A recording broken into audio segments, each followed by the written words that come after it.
Bonjour à tous, allez c'est parti pour un quintet flash ce dimanche sur l'hippodrome de Vincennes à l'occasion du prix d'Orthez.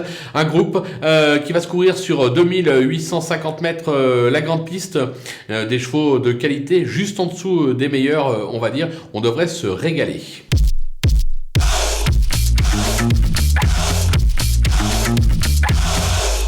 On attaque avec nos bases et le numéro 13, Imarosa, modèle de régularité, elle vient de s'imposer à ce niveau dans le prix d'Avignon, elle possède vitesse et tenue, elle devrait tout simplement confirmer. Le numéro 15, Idil Avi, elle a gagné sa course en ouverture du meeting avant d'enchaîner 4 disqualifications.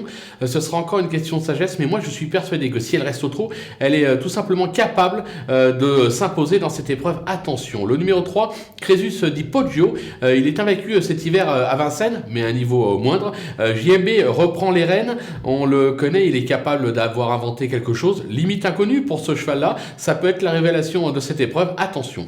Les opposants avec le numéro 6, Collier, qui vient de s'imposer à ce niveau avant de perdre son succès sur tapis vert pour une gêne. Il a prouvé à cette occasion toute sa qualité, on en attend une logique confirmation. Le numéro 12, Iron Mélois, il a fait forte impression en s'imposant dans le Bellino 2. Il n'a pas été chanceux dernièrement, les Béloches reviennent bien actuellement, attention à lui. Le numéro 14, Instinct d'âme, il a gagné à ce niveau à la mi-octobre avant de quelque peu décevoir.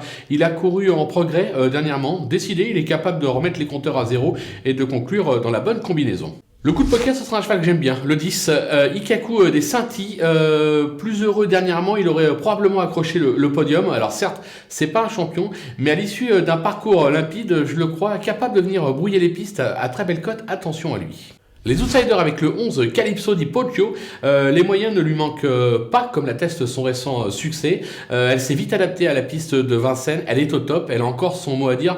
Je pense plus pour une place que pour la victoire. Le Las Coco Chanel F, il s'est bien comporté dans le Château Chinon avant d'être malheureux dans le Charles Tiercelin. À l'issue d'un parcours limpide, lui aussi est capable de se réhabiliter. Attention. Le 4, Coxis MP, cet Italien s'est vite acclimaté à la piste avec 80% de réussite cet hiver. Il possède vitesse et tenue. En forme, il peut espérer accrocher un lot, mais c'est plus pour une 3-4.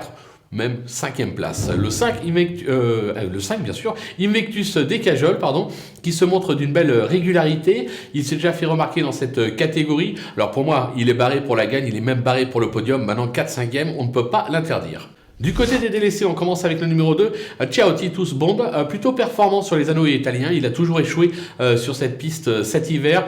Difficile avant le coup de lui faire une place dans cette épreuve. Le numéro 7, Invictus Madiba, qui vient de bien se comporter à ce niveau tout en profitant de plusieurs faits de course, comme on dit.